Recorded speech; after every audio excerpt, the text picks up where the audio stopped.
अरे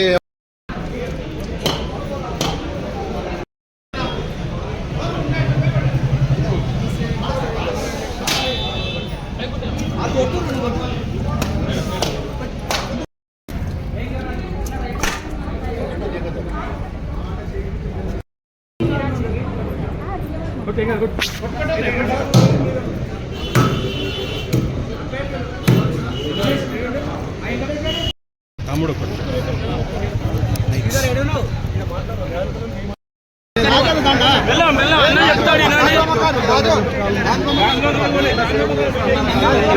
ఎక్సైజ్ సభ్యులతోటి వాళ్ళు చైర్మన్ పీఠాన్ని కైవసం చేసుకురు.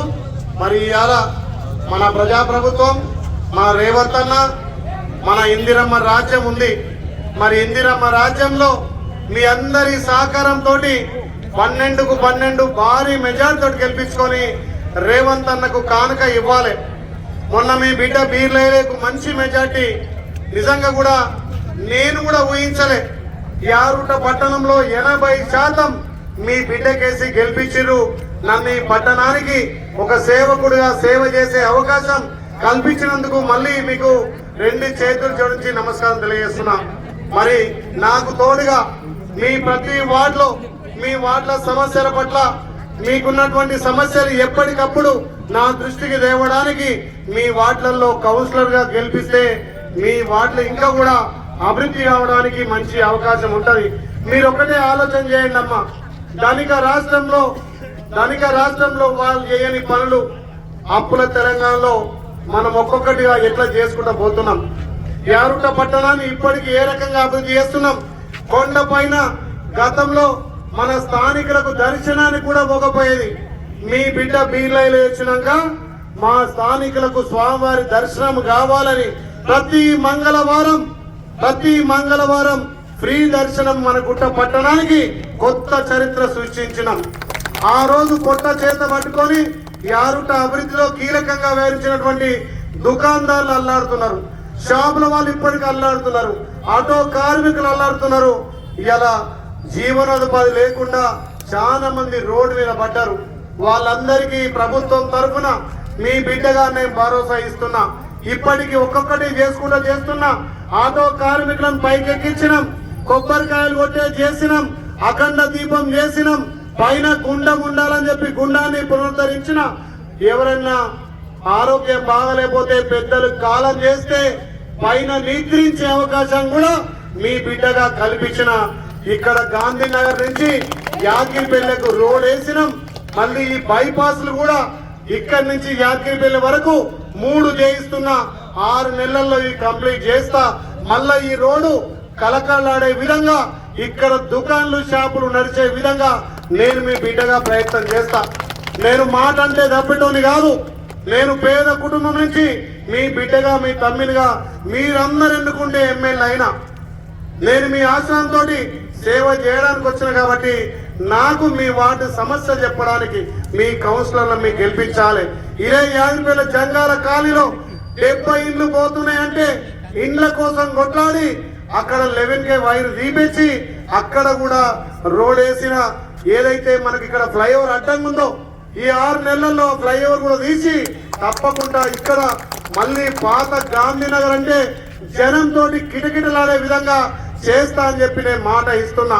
గుట్ట సమస్యల మీద ఎప్పటికప్పుడు స్పందించి వచ్చే భక్తులకు మనం సేవలు చేసుకొని మన దుకాణం నడిస్తేనే మన కాలం గడుస్తుంది. కాబట్టి మళ్ళీ యథావిధిగా దుకాణాలు నడిచే విధంగా కొండ మీద చాలా మంది నిరుద్యోగులకు అక్కడ అవకాశం కూడా కల్పిస్తానని మాట ఇస్తున్నా.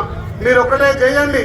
దానికి రాష్ట్రంలో వాళ్ళ ప్రభుత్వం ఉండి వాళ్ళ ముఖ్యమంత్రి ఉండి ఆమె అప్పుడు ఎమ్మెల్యేగా విప్గా ఉండి చేయని వాళ్ళు ఇవాళ ప్రభుత్వం ఉందా, వాళ్ళకు ముఖ్యమంత్రి ఉందా, ఆమె ఎమ్మెల్యే ఉందా? ఏం చేస్తారు? అధికారం ఉన్నప్పుడే చేయని వాళ్ళు అధికారం పోయినాక మేమొచ్చి చేస్తామంటున్నారు. వాళ్ళు డబ్బును నమ్ముకున్నారు. నేను మా ప్రజలను మా అక్క చెల్లెలను నేను మిమ్మల్ని నమ్ముకున్నా కాబట్టి తప్పకుండా నాకు ఆ నమ్మకం ఉంది. 12కు 12 వాళ్ళు గెలిపిరి మీ బిడ్డగా నేను మీరు గెలిపించే కౌన్సిలర్లుగా ఈ టౌన్ పట్టణాన్ని తప్పకుండా అభివృద్ధి చేస్తామని చెప్పి మాటిస్తూ రేపు 11 తారీఖున మన 11 మంది చేయి గుర్తు మన మిత్రపక్షమైనటువంటి మన బబ్బూరు శ్రీధర్ గారిది కంకి కొడవల గుర్తు మీద ఓటేసి గెలిపించాల్సిందిగా మీకు విజ్ఞప్తి చేస్తూ తప్పకుండా మీ బిడ్డగా మీకు సేవ చేసే భాగ్యం నాకుంది. తప్పకుండా ఈ సమస్యల మీద ముఖ్యమంత్రి దృష్టి తీసుకుపోయి చేస్తాను మాటిస్తూ మిగిలిన షాపుల విషయమే కానీ మిగిలిన ఇండ్ల విషయమే కానీ మిగిలిన కొంతమందికి డబ్బులు కూడా రాలేదు వాళ్ళ విషయంలో మీ బిడ్డగా నేను చేస్తా. నేను ఒకటే మిమ్మల్ని అడిగేది ఒక్క ఓటు.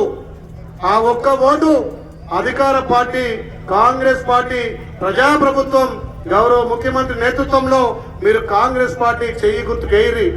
గతంలో కేసీఆర్ అనేది ఎవరు అధికారం ఉంటే వాళ్లకు ఇక్కడ ఓటేయమనేది, ఇంకా మోడీ చెప్పేది గాడి కట్టేసి ఆవు పాలు వింటారు అనేది.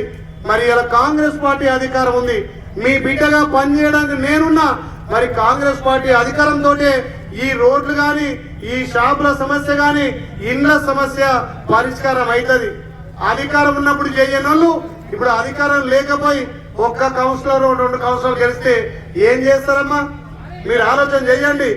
అక్కడ కేంద్రంలో మోడీ గారికి సపోర్ట్ చేస్తుంది ఇక్కడ బీఆర్ఎస్ పార్టీ. మళ్ళీ ఇక్కడికి వచ్చి పొత్తు పెట్టుకుంటున్నారు.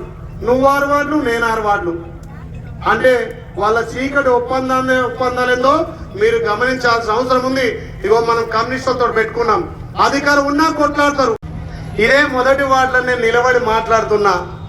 మొదటి వార్డులో టీఆర్ఎస్ క్యాండిడేట్ చెప్పని చూద్దాం, ఉండరా? 4వ వార్డులో టీఆర్ఎస్ క్యాండిడేట్ ఉండా? 6వ వార్డులో టీఆర్ఎస్ క్యాండిడేట్ ఉండా? ఇక అట్లా చెప్తా పోతే సగం లేరు. లేనుల గురించి మాట్లాడు మనకెందుకు? వాళ్ళు అప్పుడే చేయలెత్తేసి చీకటి ఒప్పందాలు చేసుకొని ఒక ఆయన దేవుని పేరు చెప్పి ఓటాడుతున్నాడు. జై శ్రీరామ్ అంటాడు. నేను కూడా రోజు జై శ్రీరామ్ అంట, హనుమంతుని దాని వైపు బొట్టు పెట్టుకుంటా. ఒక ఆయన జై శ్రీరామ్ అంటాడు, ఒక ఆయన మళ్ళీ మేము వస్తాం మేము చేస్తాం. 10 ఏళ్ళ అధికారం ఇచ్చిర్రు, ధనిక రాష్ట్రంలో ఈ రోడ్ వేయలేకపోయారు. యాదగిరిగుట్ట నా తాత తండ్రుల నుంచి సైదాపురం రావాలంటే ఇట్లొచ్చేది. ఆ రోడ్ ఎవరి కోసం వేసిరు? యాదగిరిపల్లి నుంచి బస్ స్టాండ్ దాకా ఉన్న షాపులను మొత్తం నిర్వీర్యం చేసి మా ఆకల పద్మక్క చూస్తుంది. ఆ పద్మక్క మా చందన్ అనేది ఏంటా మీ అమ్మ రోడ్ వేసి మా బతుకులు ఖరాబ్ చేసిరంటే అప్పటికప్పుడు ముఖ్యమంత్రిని పట్టుకొని మా పెద్దన్న కోమటిరెడ్డి వెంకయ్యని పట్టుకొని ఇది డబల్ రోడ్ సీసీ రోడ్ వేసిన. మరి ధనిక రాష్ట్రంలో వాళ్ళ పైసల కోసం రోడ్ వేసిరమ్మది. దేనికోసం ఆ రోడ్డు? యాదగిరిపల్లిని అంధకారం చేసిరు, యాదగిరిపల్లిని మొత్తం చూడకుండా చేసిరు. ఇక యాదగిరిపల్లి నుంచి ఈంచెల్ల బస్ స్టాండ్ దాకా అధ్వానం చేసిరు. దేనికోసం అంటే వాళ్ళ జేబులు నింపుకుంటుండ్రు. ఇప్పుడు ఆ పైసలు పెట్టి మా తన పైసలు ఉన్నాయి, మేము పైసలు పెట్టి ఓట్లు కొంటామంటున్నారు. నా అక్క చెల్లెలు పైసల కోటేస్తారా? ఎన్ని ఇచ్చినా తీసుకోరవి మన పైసలే. ఇగో ఈ రోడ్లు వేసి దంచుకున్నారు, ఈ బ్రిడ్జ్ చేసి దంచుకున్నారు. వాళ్ళకి ఇలా అభ్యర్థులు దొరుకుతలేరంటే వాళ్ళ పార్టీ ఏందో వాళ్ళేందో మీ అందరికి తెలుసు. కాబట్టి ఇక ఎక్కువ చెప్పాల్సిన అవసరం లేదు. ఇప్పుడు పెద్దలు శ్రీరాములన్న కొన్ని సూచనలు చేసిరు. 2 పార్టీలు క్రమశిక్షణగా 12 మంది అభ్యర్థులను గెలిపించుకుందామని విజ్ఞప్తి చేస్తూ పెద్దలు మహిళా కమిషనర్ చైర్మన్ అక్క మాట్లాడాల్సిందిగా విజ్ఞప్తి చేస్తున్నాం.